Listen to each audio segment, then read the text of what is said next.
Okay, can everyone hear me? Yes, I think you can. So I'm Richa Singh. I'm one of the respiratory consultants at Barts in London and predominantly based at the Royal London. So I think a few of you I've met before through the network COPD MDTs. I'm hoping to build my relationship with you or in the future with forthcoming meetings. So, really what we're going to talk about today is a little bit of background about COPD. I know we know this, but actually I think we just need to go through it again. Get the basics right. And I think then talk about some of the recent guidelines. And I'm going to focus more on the gold guidelines and just talk about a few issues with that. The reason why I'm not really talking about our local guidelines is that at the moment they're being ratified, so I can't actually start discussing it.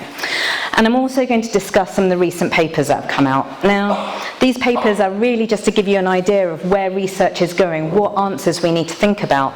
They're not necessary for us to go away and start actually changing our prescribing habits, but it's something for you to just be aware of. So it's quite a lot of information. I apologise, there's a lot to get through, and we'll discuss it at the end. So really just talking a little bit about COPD, and we know that this is a big problem globally and also particularly in the UK. So approximately 3 million people have COPD in the UK, but there's a vast majority of our patients that are underdiagnosed. About 1 in 8 people over 35 has COPD that has not been diagnosed. And actually only 10% of patients, about 10% of patients get diagnosed when they almost crash land. They come into hospital as an emergency, and we've missed an opportunity to try and prevent that first admission. As you all know, this has a massive impact on our healthcare system. In secondary care, where I work, it's one of the most common causes of emergency admissions. About a third of our take is due to COPD patients. And approximately a third of those admitted to hospital are then readmitted within the next month. And actually within Tower Hamlets, we have one of the highest readmission rates within the UK, and actually also London. The total cost is a huge amount, over £800 million. As you all know, you probably get visits on a regular basis about patients that are breathless. And how can we manage that? How can we minimise exacerbations? But it is difficult. And actually, it's all very well me sitting here and saying, going through the guidelines. But actually, patient care is difficult. We need to treat our patients individually rather than just looking at them as a whole. But it's important. It has significant morbidity and mortality. So approximately 23,000 people die of COPD per year, and it's almost double that in the EU. So what are we doing? Why is it so bad? Approximately 15% of patients with COPD that get admitted also then die within a year of admission. Hospital admission is a poor prognostic sign in terms of morbidity or mortality. We know what the typical features are. We see our patients that cough, no obvious diurnal variation, sputum production in some, but particularly breathlessness, and breathlessness on exertion. Those symptoms tend to be quite insidious. They come on gradually. It's not a sudden onset of breathlessness. And most patients find they just start adjusting their lifestyle. They don't notice when the symptoms start arriving, but it's just that they start taking the bus rather than walking, using their car more, and getting more people to help them. Obviously, exacerbations. How do we define exacerbations? Well, they're just worsening of symptom control. There is no one marker to say that a patient has an exacerbation. How it's defined is a worsening of breathlessness, worsening of chronic symptoms, including cough and sputum production. So that becomes very difficult. It could be lots of numerous things that could be classified as an exacerbation.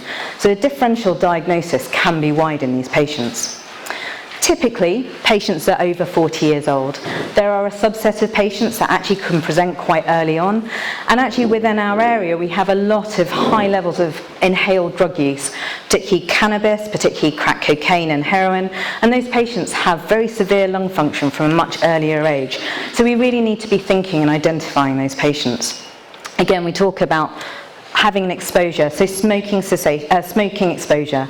But also, again, in our population, think about biomass. So those patients that come from from Bangladesh, from Africa, from India, that actually they can be exposed to biomass, which is cooking indoors with fuel, particularly dung or wood. Is there a family history of chronic respiratory illnesses? There is a genetic component. The only one that is particularly well demonstrated is alpha-1 antitrypsin disease, so patients tend to present much earlier.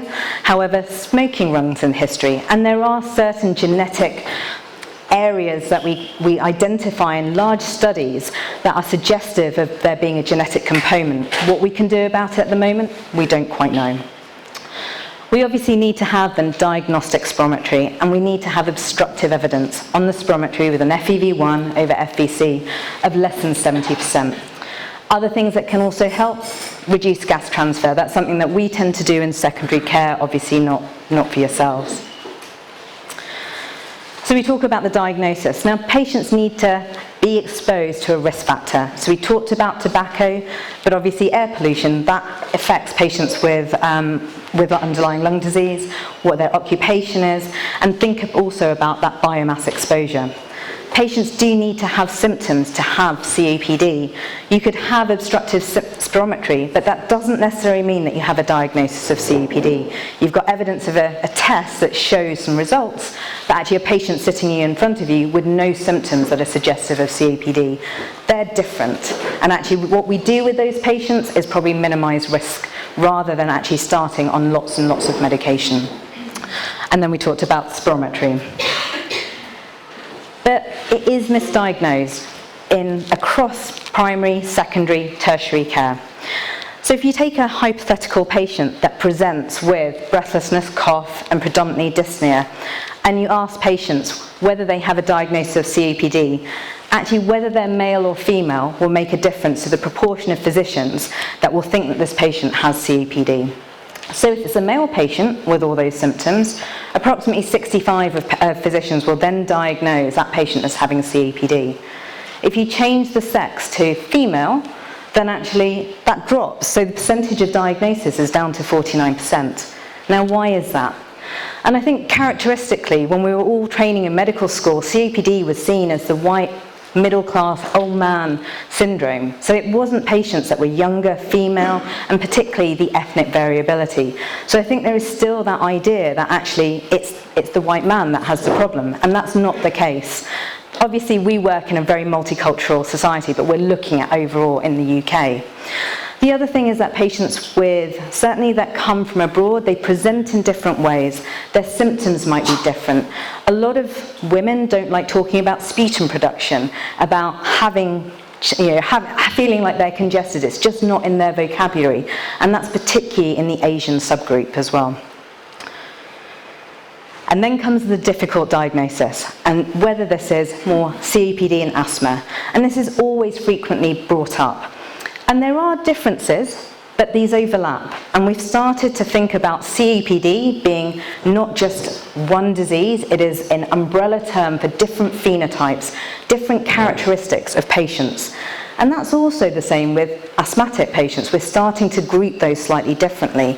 So there is a degree of overlap, which we'll come on to. But thinking about COPD, the predominant symptoms tend to be chronic cough, so symptoms much later on in life, and more insidious onset that we talked about. They tend to have much higher smoking history exposure, so measured by pack years. Also, we talked about biomass, and they largely have irreversible airflow limitations. But actually, this is now debated, and again, we'll talk about this a little bit further. In terms of asthma, it tends to be, and again I say tends because this isn't applicable to every patient, but much earlier in life. And often we see patients that have it in childhood, they might grow out of it, but actually they get symptoms at an earlier stage. They get much more symptom diurnal variability, both on a day-to-day and also within day. Symptoms tend to be predominantly nocturnal and also at night, and they may have other features, eczema, rhinitis, anything that you think of a much more atopic phenotype. For those patients, again, they tend to have a largely reversible airflow limitation. But there's different pathogenesis, and I'm only going to really touch on this because actually it does make a difference in terms of how we think about treatment for our patients, and particularly when they start getting worse. If you think about asthma, it's a much more eosinophilic lung disease. There's different inflammatory markers, macrophage involvement and mast cell involvement, which is to do with histamine release. And we talked about that airflow limitation being mostly reversible. With COPD, it tends to be much more of a neutrophilic inflammation. If you look at airway and also systemic inflammatory markers, those cytokines tend to be much more of the neutrophil dominated. And the airflow limitation is in most cases irreversible, but again, there's that subgroup, that phenotype that may fall differently. So what is the asthma and COPD overlap syndrome? And again, it's patients that have features of both, and this causes diagnostic uncertainty for a lot of people. If you've got secondary care physicians to put their hand up and make a diagnosis of who has asthma, who has COPD, who has an overlap, I don't think that will be consistent. If you're a COPD physician, you may feel it's one way. If you're an asthma physician, you may feel it's more likely to be another diagnosis. So it is tricky.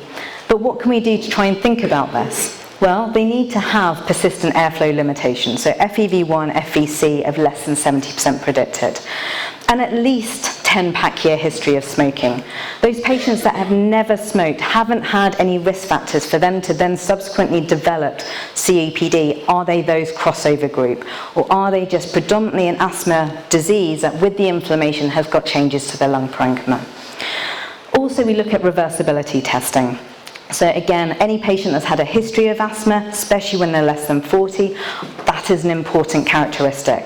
But if they have a bronchodilator reversibility test of more than 400 mils, that is very suggestive that they have asthma as well. So do they have any history of atopy? Is there less bronchodilator reversibility? And is their eosinophil count elevated? This all helps to contribute to whether they have an overlap syndrome. But these patients don't do well. So patients that have a combined phenotype that includes both COPD and asthma have more frequent exacerbations. They tend to have more severe exacerbations, get admitted to hospital, and are we giving them the right treatment? There's lots of evidence in terms of what we can do to try and help that, and particularly based about spirometry that you can do in primary care. There's a lot on this slide, so I'm not going to go through it in detail, but you all have access to this. But it helps to try and differentiate those patients that are either asthma, either COPD, or an overlap. There was a large study looking at those characteristics of those patients that have an overlap syndrome in primary care. And the patients tended to be younger, they tended to be women, and they had a much lower smoking history. When they did adjusted analyses to what other factors were contributing, we talked about allergic rhinitis, those patients that have a hay fever-like symptoms, gastroesophageal reflux, anxiety, and also osteoporosis. Now, is that because we're giving them frequent courses of steroids? I don't know, that's not been looked into. But then we talk about eosinophils, and what's really important in our patients is actually thinking about treating our patient that's in front of us and identifying something that is patient specific. And blood eosinophils has got a lot more interest over the last few years as an importable treatable trait. These patients tend to be much more steroid responsive. Even if they fulfill the criteria of COPD and actually they had symptoms much later on in life, we see that they're much more responsive, both in stable state with inhaled corticosteroids and also in acute exacerbations when you randomize patients to either having steroids or non-steroids. Those patients with high eosinophil counts tend to do better. But what's the cutoff? We don't know, and actually research doesn't know. And so you look at papers and everyone has a different cutoff for what they think an eosinophilia is. How we measure it? Well, there's sputum, but most people can't do that. So actually what you're looking at is peripheral blood eosinophilia, which all of us have access to. And there is a good correlation between what happens in the airway and in the systemic circulation. And just something to think about with our patients that have an eosinophilia, a lot of our patients come from Asia, from Africa, and actually if they have a high eosinophil count, think about parasites, especially those eosinophil counts that are greater than 0.5 times 10 to the 9. You want to make sure they're not having something like strongyloides, which is very easy to treat. So what other investigations can we do? So again, this tends to be in like secondary care, but chest X-ray, actually yourselves can do it, but you don't get to view the results. You get the option of a report. But chest X-rays, full blood count, and BMI, but they're all really important. But do consider alternative diagnoses, especially those patients that are not obstructed on their spirometry, and especially those younger patients where they might have symptoms suggestive of COPD, but again, they're not obstructive. Spirometric staging, we all know about this. This is graded by FEV1% predicted into mild, moderate, severe, very severe. But But all of us know in this room that those patients that present with different degrees of FEV1% predicted, that doesn't really represent what the symptoms of the patients are. So severity is not all about spirometry. We talked about BMI, and increased mortality is seen with BMIs less than 21, and we're going to have a talk about nutrition, diet later on today. But also have a look at functional breathlessness. How much can they do? And we all measure MRC dyspnea score. So I've put both the MRC and also the modified, and we just need to be clear of what one we're doing. But essentially it's just looking how much can they walk, how much are they impaired by their breathlessness. But it doesn't give you that much information about their symptoms, it just asks about exercise tolerance. So now we actually like doing COPD assessment tests. I use this in my clinic, and actually I think we should be doing this more and more. And actually it's a good marker of assessing patients when we change treatments, when we're assessing them at annual reviews. It asks more than just how much they're breathless. It asks them about their sleep. It asks them about sputum being produced. It asks them about energy. It asks them about anxiety. So it's a much more composite model of what our patients present with COPD, because we all know it's not just breathlessness. It is a whole host of other symptoms. And I really advise that we should be doing this much more and more. It correlates really well to MRC dyspnea score. It correlates to research in terms of SGRQ, but no one can do that. It's a 40-question questionnaire. No one's going to be able to do that in clinical practice. So let's start using something, and it's in the GOLD guidelines. So the GOLD guidelines talk about how we can encompass all of this in terms of the assessment tool. Okay. I've got so much to talk about. COPD assessment tool. So I really want you to focus on the fact that this takes into account your COPD assessment test and also your exacerbation history. So each time patients are seen in your clinic, they're getting a review, we're actually assessing them. So what we want to be looking is not only their GOLD stage based on spirometry, but you're assessing them based on their symptom risk and risk assessment for exacerbations. And why? Because the objectives of COPD management is about exacerbations, disease progression, and to reduce breathlessness. That's to reduce their symptoms.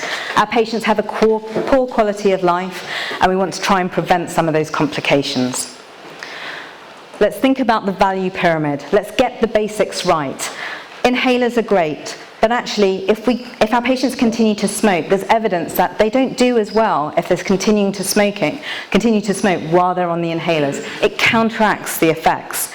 Actually, if you look at the quality on this, flu vaccination, stop smoking, pulmonary rehabilitation, they are all much higher value than our patients that have inhalers. This just highlights what happens to your FEV1 if you continue to smoke. Sustained quitters has a much improved decline in their lung function. So please, I urge you to refer our patients to stop smoking. I talk to my patients about their lung function decline, so I draw them this diagram. Obviously this was extrapolated out, but actually talk to them about how all of us, our lung function declines, how smoking accelerates that decline, and how we can stop that. And actually, as patients sustain their quitting, their lung function decline starts reducing. If they start smoking again, lung function decline tends to increase. Now, where disability and death falls on this, fine, Fletcher and Pito put it at 25% predicted as being your disability. We now know that's not the case. Disability happens at any time in terms of FEV1. It's about the patient, it's about their symptoms, and it's about their exacerbation risk. So just talking about pulmonary rehabilitation, and obviously there's going to be a talk on that, but again, there is evidence base for this. So just very briefly, I'm just medical management, and I'm not actually going to talk too much. My talk is massive because there is so much in terms of COPD to talk through. And actually, yes, there are lots of new studies coming out, and you'll all have access to the new data in terms of further treatment. But again, let's get the basics right. We can do so much by getting the basics right. The inhalers are important. And actually, just for the sake of time, there's two things that I really want to talk about, and that's making sure that we have the right inhaler for the right patient. If someone says to me, what do you think is the most expensive inhaler?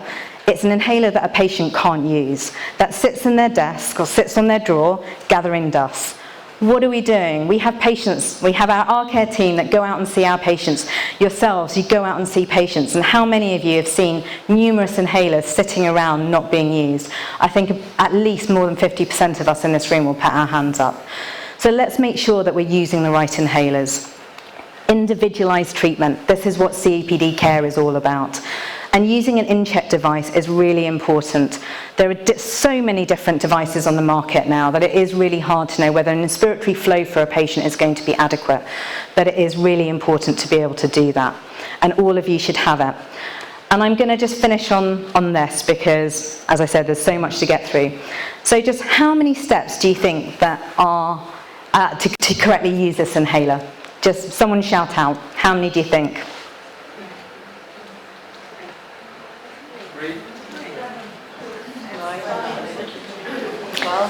So it's quite variable, okay? So there's nine different steps for one inhaler.